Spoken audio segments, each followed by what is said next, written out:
Hello friend, welcome to my channel. আমি doctor Chandrakant. তো আজকে আপনাদের ব্রিজিং এক্সারসাইজ, এক ধরনের এক্সারসাইজ, সেই ব্রিজিং এক্সারসাইজের কী কী উপকারিতা, এই এক্সারসাইজটা করলে কী কী উপকার পাওয়া যায়, আজকে সে বিষয়ে আলোচনা করবো। চ্যানেল নতুন, চ্যানেল সাবস্ক্রাইব করবেন। চলুন শুরু করে। তো ব্রিজিং এক্সারসাইজ করলে আমাদের লো ব্যাক পেন কমায়, অর্থাৎ আমাদের কোমর ব্যথা কমায়। এছাড়াও যেটা রিভার্সকে সিটিং সিনড্রোম করে, অর্থাৎ দীর্ঘক্ষণ বসে থাকার কারণে যে টাইটনেস হয়, কোমরে যে টাইটনেস হয়, সেটাকে ঠিক করে। আমাদের পোশ্চার এবং অ্যালাইনমেন্টকে ঠিক রাখে, অর্থাৎ এই ব্রিদিং এক্সারসাইজ করলে, ব্রিজিং এক্সারসাইজ করলে পোশ্চার এবং অ্যালাইনমেন্ট ঠিক থাকে। এছাড়াও এই এক্সারসাইজ কিন্তু আমাদের নি স্ট্রেসকে ঠিক রাখে এবং এটা আমাদের গ্লুটস এবং আমাদের হ্যামস্ট্রিং মাসেল রয়েছে সেটাকে স্ট্রেনথেনিং করে।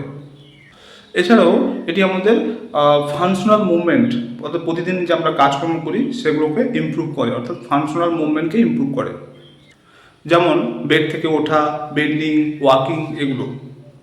অর্থাৎ ব্রিজিং এক্সারসাইজ আমাদের স্ট্রেনথেনিং করে, গ্লুটস মাসেলকে, হ্যামস্ট্রিং মাসেলকে, কোর মাসেলকে, এগুলোকে স্ট্রেনথেনিং করে।